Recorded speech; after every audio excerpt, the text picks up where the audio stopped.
Bonjour et bienvenue, je suis Bruno Belmondo, artisan logiciel à la Société Générale, et aujourd'hui nous allons voir dans notre session refactoring un pattern qui s'appelle Extract Override. Je vais l'illustrer sur le Kata Demilibac Unicode File to HTML Text Converter que vous pouvez trouver dans Racing Care. Alors, que fait cette classe Unicode File to HTML Text Converter? C'est une classe qui sert, grâce à la méthode convert_to_html, à convertir du texte qui est lu dans un fichier ici en texte HTML. Alors avant de faire du refactoring, on va commencer comme d'habitude par introduire un test. Donc j'ouvre mon projet de test et je me dis, qu'est-ce qu'on va introduire comme test? Par exemple, quelque chose de simple, should convert to HTML when empty string. Qu'est-ce que je vais faire? Je vais m'attendre à ce que nous ayons, pour une chaîne vide en entrée, une chaîne vide en sortie. C'est le test le plus simple que je puisse faire. Donc, je m'assure que le résultat est égal à string empty. J'introduis une variable result qui va être égale à... Donc on va demander à notre converteur de nous faire un convert to HTML. On appelle juste la méthode qui est ici, voilà, qui nous retourne un string. Bien évidemment, le converteur n'existe pas pour l'instant. Je crée une variable qui est égale à new Unicode File to HTML Text Converter. Là, je vois qu'on me demande un paramètre. Qu'est-ce que c'est que ce paramètre? Pour l'instant, je vais mettre nul, parce que je ne sais pas quoi lui donner. Je pourrais aller regarder dans le code. Pratique, dans le code, ici, c'est le file path qui correspond à l'endroit où on va aller lire le fichier. Donc là, c'est typiquement quelque chose auquel je ne veux pas toucher, parce que je n'ai pas envie de manipuler les fichiers dans mes tests unitaires, parce que je considère qu'en fait, c'est vulnérable. Il y a trop de risques d'avoir des problèmes si je commence à manipuler les fichiers avec mes tests unitaires. Donc on va lancer le test pour voir ce que ça nous donne.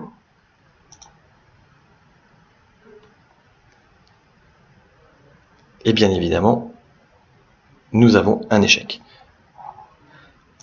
Alors, quel est le problème ici? Donc en fait, le programme va chercher à partir du pass à aller ouvrir un fichier pour le lire. Cette méthode, comme je l'ai dit, m'ennuie. Ce que je vais faire, c'est que je vais avoir besoin de lui dire quel texte je veux qu'il ait en entrée. En pratique, ce que je veux tester, c'est l'intelligence qui est ici, et donc pas la lecture du fichier. Ça, c'est quelque chose que je pense être valide et je pense que ça n'a pas de valeur. En tout cas, c'est pas là qu'est la plus grande valeur au niveau des tests. Donc je vais faire un extract méthode. Voilà, j'extrais une méthode, je vais la rendre virtuelle. Et donc j'ai sorti ce morceau de code là qui me posait problème. Il me renvoie un stream reader. En fait, ici je vois au-dessus que j'ai juste besoin d'un text reader. Et moi, comme je vais vouloir injecter du texte derrière, je vais lui dire renvoie un text reader, ce sera très bien, ça suffit. Et moi, ça me permettra derrière de plus facilement pouvoir manipuler ce que je vais pouvoir lui donner. Donc maintenant, qu'est-ce que je vais pouvoir faire grâce à ça? Je vais pouvoir introduire une classe ici qui va être un fake Unicode File to HTML Text Converter, qui va hériter d'Unicode File to HTML Text Converter. Et cette classe, donc là bien sûr il me demande d'implémenter le constructeur. Donc là je vais faire exactement la même chose que dans mon test. Je vais dire je vais le construire avec nul. Et je peux utiliser en dessous ma classe fake. Sans constructeur, sans valeur pour le constructeur. Voilà. Si je relance les tests, bien évidemment, les mêmes causes ayant les mêmes effets, j'ai toujours le même problème. Ici, le test me dit qu'on appelle toujours le système du fichier. Sauf que maintenant, je me suis mis en position où je peux overrider précisément la partie qui va lire le fichier. Et donc là, je dis, tiens, je veux retourner, on va dire, le texte.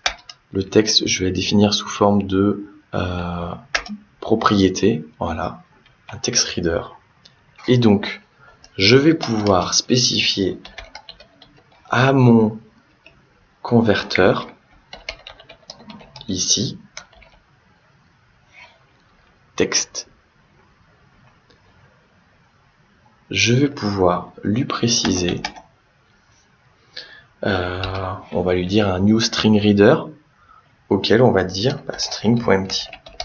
Voilà. Donc là, qu'est-ce que je viens de faire? Je viens de dire à mon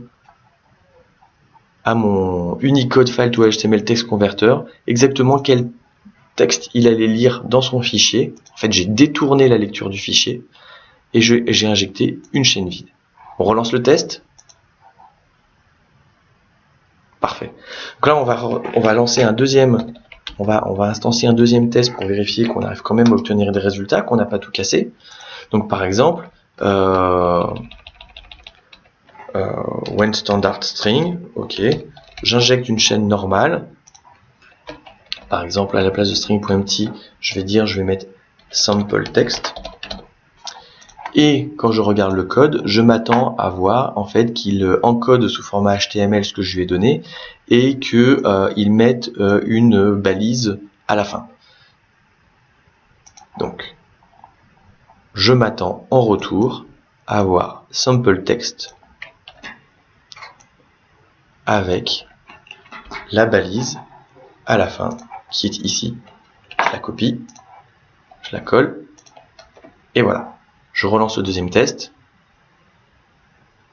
Magnifique, tout fonctionne. Donc là, j'ai bien réussi à pouvoir injecter, choisir moi-même le texte qui allait être utilisé pour la méthode de conversion. Donc on rappelle, qu'est-ce que j'ai fait ici? J'ai juste extrait la lecture du fichier et uniquement la lecture du fichier dans une méthode que j'ai rendue protected de manière à pouvoir hériter de la classe et détourner le contournement de cette méthode. C'est donc le pattern par extract override que nous venons de voir. Il y a encore quelque chose qui ne me satisfait pas tout à fait, c'est le nom de cette méthode Unicode File Stream. En fait, ça rend pas vraiment honneur à ce qu'elle fait. Donc je vais la renommer. Je vais lui dire, par exemple, qu'elle s'appelle get text to convert. Ça correspond beaucoup plus à ce que j'attends. Voilà. Et accessoirement, dans son implémentation par défaut, elle va le lire dans un fichier. Voilà, c'est tout pour le Extract Override. Merci d'avoir suivi ce tutoriel et à une prochaine fois.